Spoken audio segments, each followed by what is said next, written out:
Handicapper Steve here, handicapping the racing from Belmont Park here on Saturday. It's the 17th of June, 2023. I'm going to look at the ninth race from Belmont, but before I get on to that, remember to please follow me on Twitter at Horse Racing Kid 5 for more selections for race courses around the world, and I mean around the world. If you like harness racing, I looked at the North America Cup from Mohawk tonight. It's always been one of my favorite races on the harness calendar, so I looked at that and all the other stakes races. So remember to go check out that preview, and also join me next week, beginning Tuesday, for my Royal Ascot previews. It's going to be an excellent Royal Ascot, so I hope you join me for that. But today's these cards this weekend are very good at Belmont, beginning with even Thursday.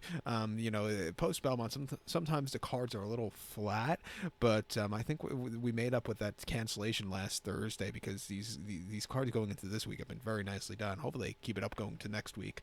But we are getting some wet weather Friday, so these turf races, it depends how much rain we have. If we haven't had a lot of rain, so here in New York the last month or so, if we get a lot of rain, these turf races might be in jeopardy.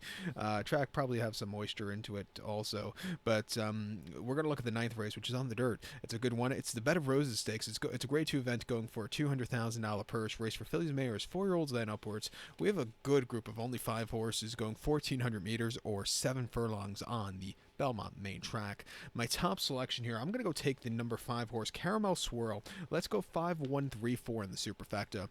5-1-3-4 super. Top selection, the 5 horse, Caramel Swirl. 5-year-old mare by Union Rags. Belmont trains. Junior Alvarado gets the mount. The horse's most recent outing came on the 14th of May here at Belmont, 6.5 in the vagrancy handicap, and the horse was by 2.5 lengths, and she sat back early, a little bit wide, but when she hit the front end, she basically waltzed and walked home.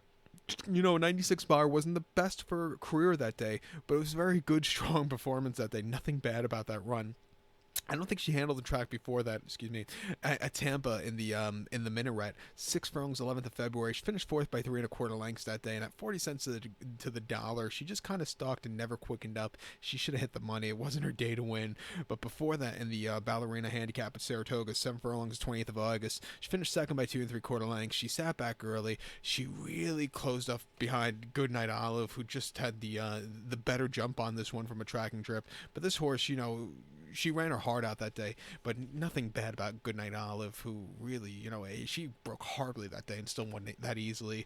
And then prior to that, Option Lady here over the 7 at Belmont, she won by 3.25 lengths that day, and she absolutely went away with it from a tracking trip. I think you'll see a lot of speed in this one. I think, coming from a wide poster, she could really run a good race. I don't know if the rail's been the best place at Belmont the last few days or so on the, beginning with Thursday's card, so just might want to keep that in mind. But I think a wide trip suits this horse well. Should she have a strong pace to close up with.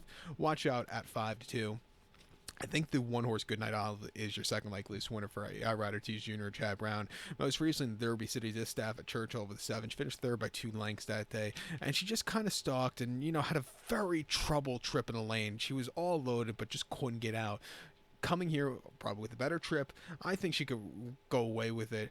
2 back in the Madison at Keeneland over the 7. She won by a length, and again from a tracking trip, she basically won for fun. A very good race there. And then the Brews Cup Filly Mare Sprint, she won by 2.5 lengths, and it looked like she didn't even get used that day. She circled the field almost. She quickened up. It was an all-around clear victory.